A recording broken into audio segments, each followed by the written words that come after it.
জীবনোদ্দেশ্য হবে পূব পশ্চিমের মিলন। পাশ্চাত্য থেকে চিন্তা আসবে এবং আমাদের চিন্তার মিলেমিশে একটা নতুন কিছু তৈরি হবে।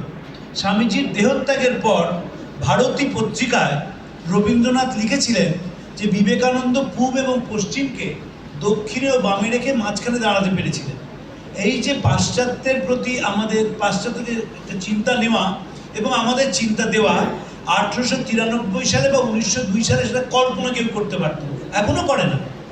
এখনো আমরা মনে করি যে সাদারা আমাদের অনেক বেশি এগিয়ে আছে। তাই স্বামীজি বলেছিলেন ওরা চিরকাল কারিগরি প্রযুক্তিতে আমাদের গুরু থাকবে আর আধ্যাত্মিকতায় আমরা গুরু থাকবো, আমরা ওদের গুরু হব।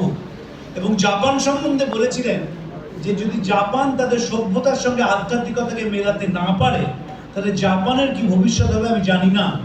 যদি আজকের জাপানের দিকে তাকানো যায়, আমি কয়েকদিন আগে ওয়াশিংটন পোস্ট পড়ছিলাম, জাপানে একটা নতুন অসুখ শুরু হয়েছে, মানুষ হারিয়ে যাচ্ছে, কাজ করতে করতে এত ক্লান্ত হয়ে পড়ছে যে সে কোথায় চলে যাচ্ছে কেউ জানে না।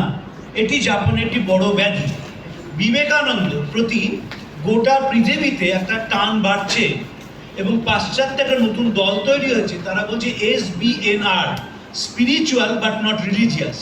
আমরা প্রাতিষ্ঠানিক ধর্ম মানি না, কিন্তু মানুষের যে অন্তর্নিহিত প্রেম, অন্তর্নিহিত বোধ, অন্তর্নিহিত টান, সেটাকে বিশ্বাস করি।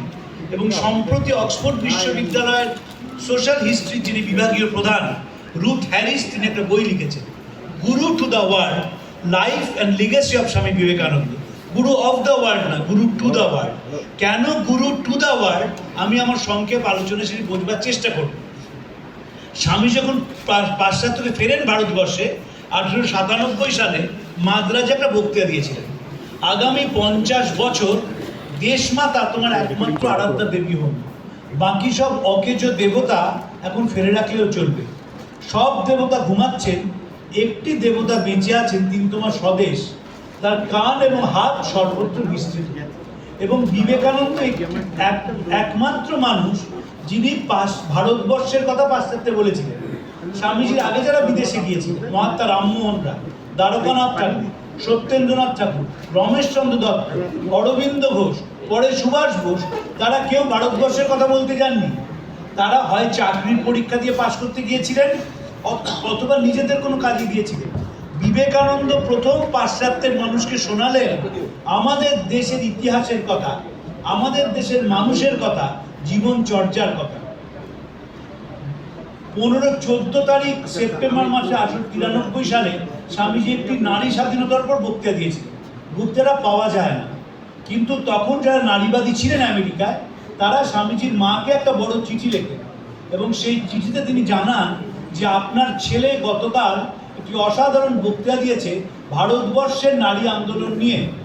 আমরা আপনাকে অভিনন্দিত করছি, কারণ আপনি এইরকম একটি ছেলের মা। এই যে ভারতবর্ষের সভ্যতার কথা স্বামীজি বলেছিলেন, কারণ তিনি বিশ্বাস করতেন যে ভারতবর্ষের সভ্যতা গোটা পৃথিবীকে বাঁচাবে।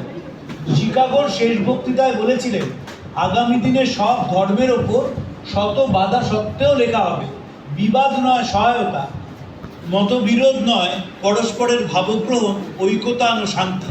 এই যে বিবাদ নয় সহায়তা, আমরা এমন একটা সময় দিয়ে পৃথিবীতে যাচ্ছি যেখানে বিবাদ প্রতিদিন বেড়ে চলেছে। 1955 সালে পৃথিবীর দুজন শ্রেষ্ঠ মানুষ আলবার্ট আইনস্টাইন এবং বার্ট্রান্ড রাসেল, তারা সব রাষ্ট্রনায়ককে চিঠি পাঠিয়েছিলেন। সেই চিঠিতে বলেছিলেন আমরা যদি আমাদের ভেতরের হিংসে, আমরা যদি আমাদের ভেতরের